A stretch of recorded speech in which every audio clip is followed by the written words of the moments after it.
गांव के किनारे पर एक मेहनती किसान रहता था।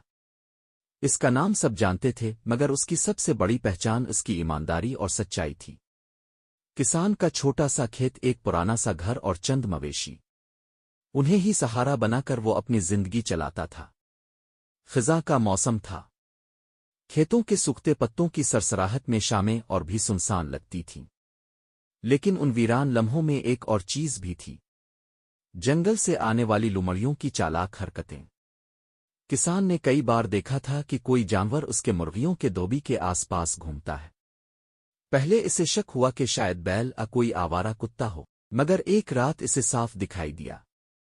चमकती हुई दो आंखें, लंबी झाड़ीदार दम और धीरे धीरे बढ़ते कदम। वो एक लुमड़ी थी। अगली सुबह किसान ने धोबी के पास कदमों के निशान देखकर यकीन कर लिया कि लुमड़ी मुसलसल इसके घर के आसपास मंडला रही है। किसान ने सोचा, अगर मैंने इसको ना रोका तो एक दिन ये मेरी तमाम मुर्गियां ले जाएगी। लेकिन वो दुनिया का सबसे सादा दिल इंसान था। इसके दिल में किसी को नुकसान पहुंचाने का ख्याल आता भी नहीं था। इसीलिए वो लुमड़ी को नुकसान पहुंचाए बगैर खुद को बचाने का कोई रास्ता सोचने लगा। रात हुई। आसमान पर बादल छाए थे। हवा में अजीब सी ठंडक थी।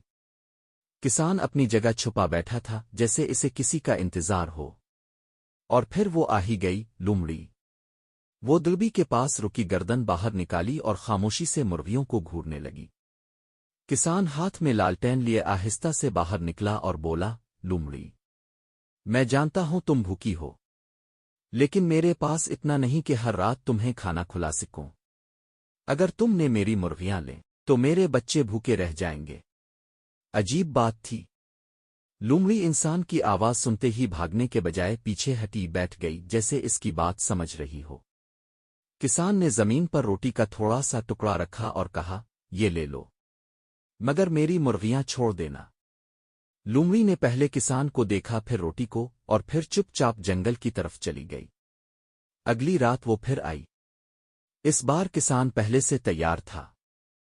इसने फटे पुराने कपड़ों का एक छोटा सा बिछोना बनाया और इसमें रोटी का टुकड़ा रख दिया। लुमड़ी फिर आई, लेकर चली गई। दिन गुजरते गए। लुमड़ी और किसान के दरमियान एक अजीब सी खामोश दोस्ती बन गई। लुमड़ी अब मुर्गियों की तरफ देखती भी नहीं थी। वो सिर्फ आती, खाना लेती और वापस चली जाती। लेकिन एक रात कहानी बदल गई। किसान किसी काम से गांव गया हुआ था। घर में सिर्फ उसका छोटा बच्चा था। शाम को आसमान पर बादल छाए, बिजली चमकी और तूफान आने लगा। बच्चे ने शोर की आवाज सुनी, जैसे कोई धोबी के पास खोद रहा हो। वो डर कर बाहर निकला और अंधेरे में इसे वही लुमड़ी नजर आई। बच्चा चनलवा, अब्बा की मुर्गियां छोड़ दो। लुमड़ी चौंकी, अलिफाचेल और जंगल की तरफ भागी। बच्चा खौफजदा था और इसे लगा कि लुमड़ी वाकई मुर्गियां लेने आई थी। जब रात भीगे पत्तों की खुशबू में डूबी हुई थी, किसान वापस आया। बच्चे ने पूरी बात बता दी। किसान ने चिराग उठाया, धोबी की तरफ गया और जो देखा वो हैरान कर देने वाला था। मुर्गियां बिल्कुल महफूज थीं, लेकिन धोबी के पीछे सांप का एक बड़ा साया पड़ा था, जिसे लुमड़ी ने मार गिराया था। किसान के हाथ से चिराग नर गया। इसकी आंखों में वो मंजर भर आया। असल में लुमड़ी मुर्गियां लेने नहीं आई थी। वो सांप को मुर्गियों बच्चे से दूर रखने आई थी। अगली सुबह जब किसान ने रोटी का टुकड़ा बाहर रखा, लुमड़ी नहीं आई। कई दिन गुजर गए। मौसम बदल गया, लेकिन लुमड़ी कभी वापस ना आई। गांव में आज भी लोग कहते हैं, जानवर दुश्मन नहीं होते, नियतें दुश्मन होती है। कभी कभी जिसे हम चालाक और बारा समझते हैं, वही हमारी हिफाजत कर रहा होता है।